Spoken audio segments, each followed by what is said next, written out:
Sophie, on va aussi avoir une partie plus numérique dans les animations du 2e Salon du Livre de la Jeunesse de Chalon-sur-Saône. Oui, car les éditeurs se sont emparés du numérique. Les éditeurs de littérature jeunesse ont repéré les immenses possibilités qu'offrait ce support. Et donc nous proposerons des lectures numériques, des animations numériques qui s'inspirent de livres édités sous format papier, ou qui sont des produits dérivés, enfin des créations plutôt, des créations dérivées de livres imprimés. Nous avons tenu à proposer un rendez-vous pour les adultes, que ce soit les parents, grands-parents, des professionnels, des curieux, qui s'interrogent justement sur la place que peut avoir le numérique sur tablette entre les mains de leurs enfants, sur tablette ou autre support entre les mains de leurs enfants, et notamment sur un salon du livre jeunesse, que ça peut déranger. Donc nous leur proposerons une sélection, une présentation d'applications numériques pour que justement ils découvrent tout l'enjeu qui existe autour de ce support.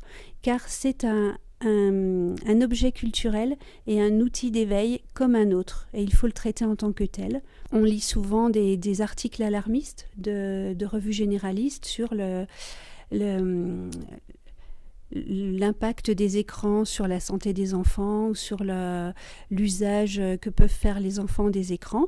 Donc oui, bien sûr, il y a des risques, mais une étude est sortie en janvier 2013, a été publiée par le ministère de la Santé, qui a rappelé que justement le numérique était un outil culturel, comme je le disais, un outil d'éveil, et comme la télévision autrefois, les écrans ne sont pas des nounous.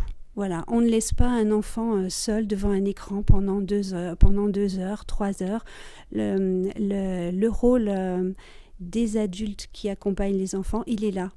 Il est de veiller à lui apprendre à utiliser correctement cet outil, à aller chercher l'information, ou à lui offrir le support, plutôt le contenu adapté à son âge, à lui apprendre à s'autoréguler.